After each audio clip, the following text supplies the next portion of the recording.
Welcome back, super friends. What's the hubbub? Actual DCU update here. Unlike the Snyder Bros, DCU up with the hate. Superman is officially over 600 million worldwide.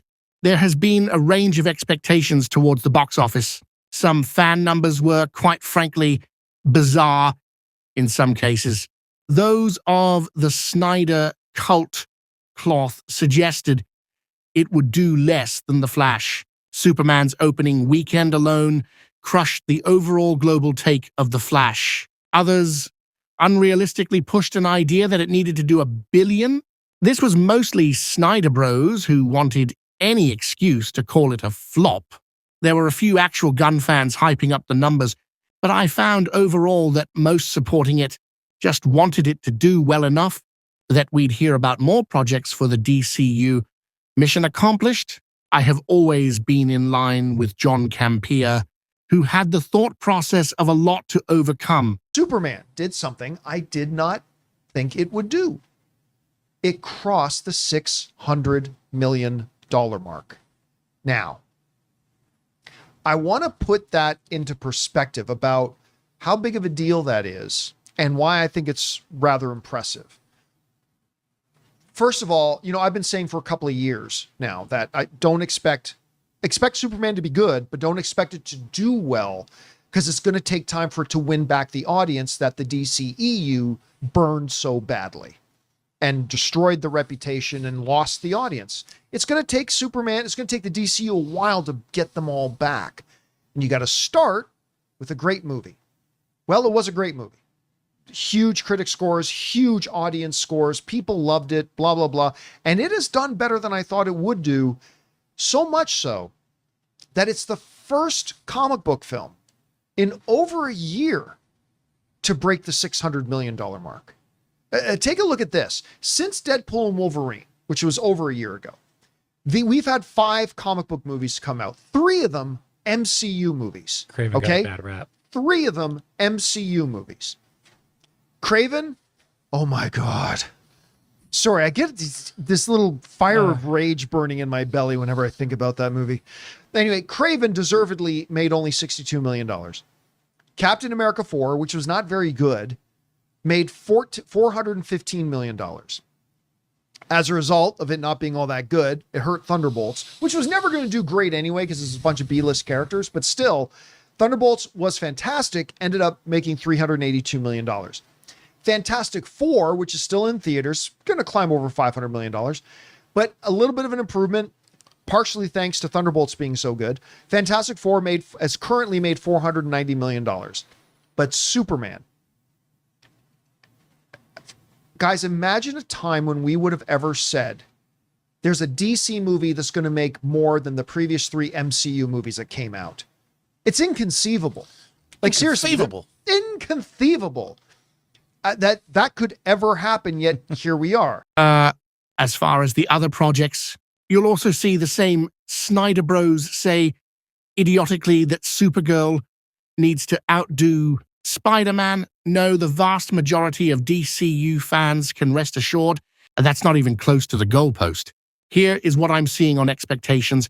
Supergirl's budget post-tax incentives is looking to be around $125 million, according to sources who work with the Wrap. They are trying to get a break-even figure that will be under $400 million. The studio hopes the movie can do around Captain America Brave New World, which would put their base goal at around $415 million.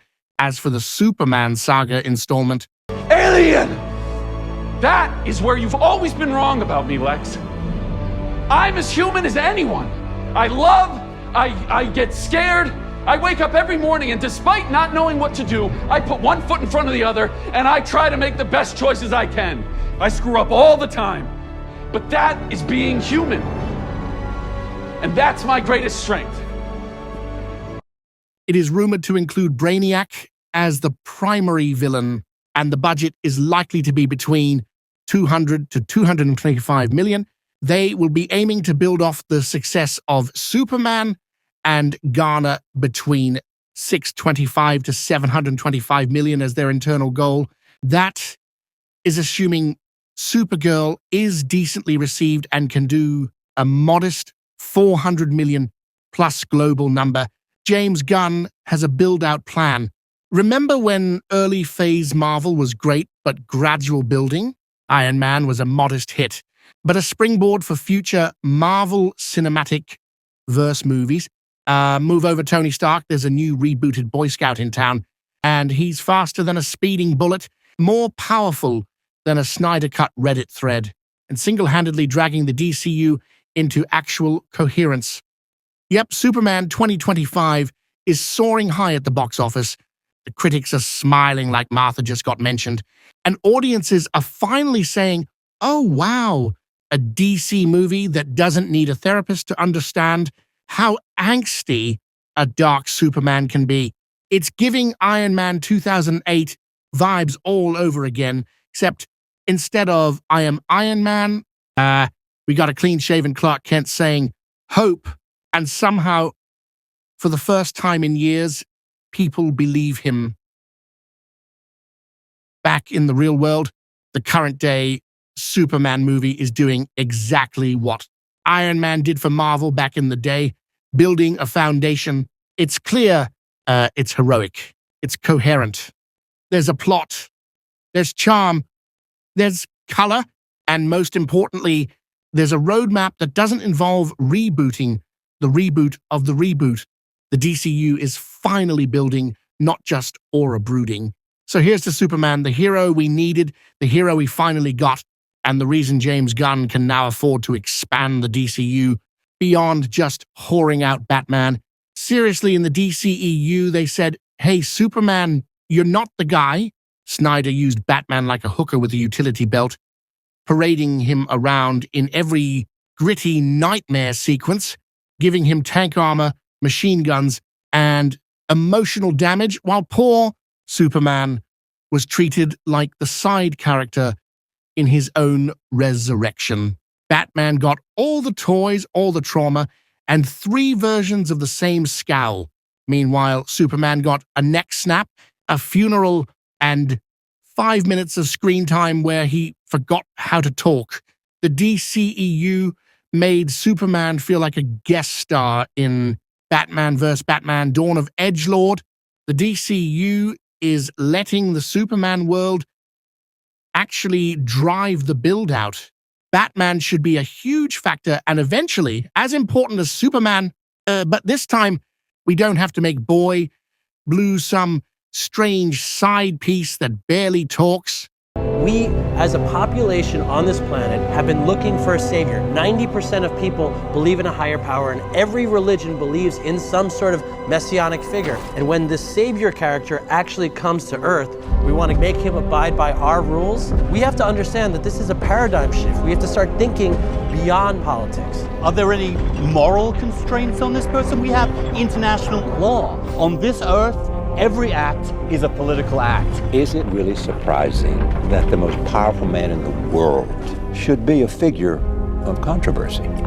To have an individual engaging in these state-level interventions should give us all pause.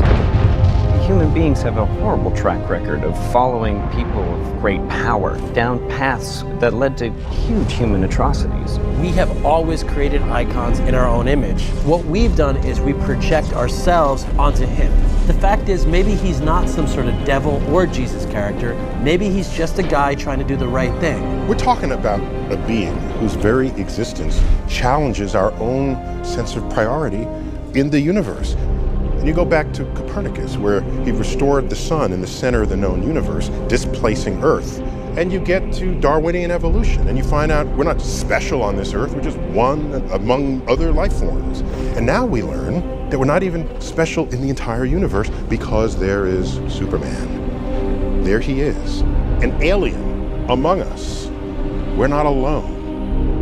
Are you, as a United States Senator, personally comfortable saying to a grieving parent, Superman could have saved your child, but on principle, we did not want him to act? I'm not saying he shouldn't act. I'm saying he shouldn't act unilaterally. What are we talking about here then? Must there be a Superman? Lastly, on other updates today, It seems Chris Pratt does seemingly have a DCU role likely.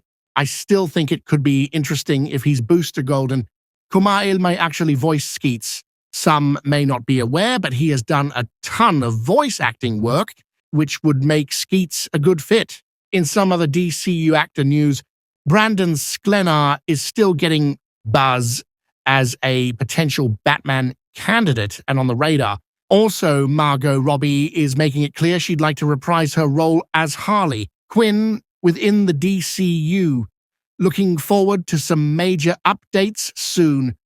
As always, look up, not back. No Snyderverse, no problem. Take care of yourselves and others.